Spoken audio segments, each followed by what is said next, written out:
በአንዲት ቤተክርስቲያን ውስጥ ወይም ደግሞ በቅዱሳን ህብረት ውስጥ ከውስጣዊ ይልቅ ውጫዊው ነገር ነው የበዛው የምንለው እንዴት ነው? አንዲት ቤተክርስቲያን የምትለካው እንደ እግዚአብሔር ቃል ትክክለኛው የሆነ ወንጌል ይሰበክባታል። በዚህ ወንጌልስ ዕለት የሚጨመሩ አዳዲስ አማኞች አሉ። አሁን በዚህ ዘመን ያለችው ቤተክርስቲያን ራሷን ጀጅ ልታደርግ የሚገባው ከዓለም ጋር ባለው ነገር የዓለሙን እያንዳንዱ ነገር እየወሰደች ራሷን ከከሌ ቤተክርስቲያን ጋር ከከሌ እንትን ጋር በማወዳደር ሳይሆን ደቀ መዝሙርን በማፍራት ፍሬ በማፍራት 10 ዓመት ተቀምጣ አንድ ሰው የማይጨመር ከሆነ ራስን መመርመር አለበት። በጽድቅ ነው የምንመላለሰው የምንሰራው። ዛሬ የሚበጠብጠው ማን ነው? ዛሬ አገር የሚያምሰው ማን ነው? ዶክተር ዛሬ ዘረኛው ማን ነው?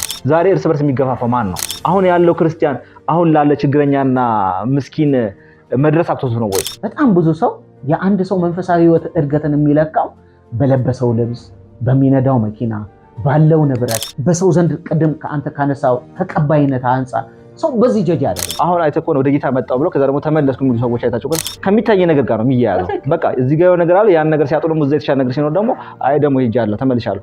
መንፈሳዊ ህይወት በፍጹም በሚለብሰው ልብስ፣ በሚያደርገው ጫማና በሚነዳው መኪና፣ በሚኖርበት ቤት አይለካም። መንፈሳዊ ህይወት እንደው መቋጫው የሆነው በፍቅር ነው የሚለካው።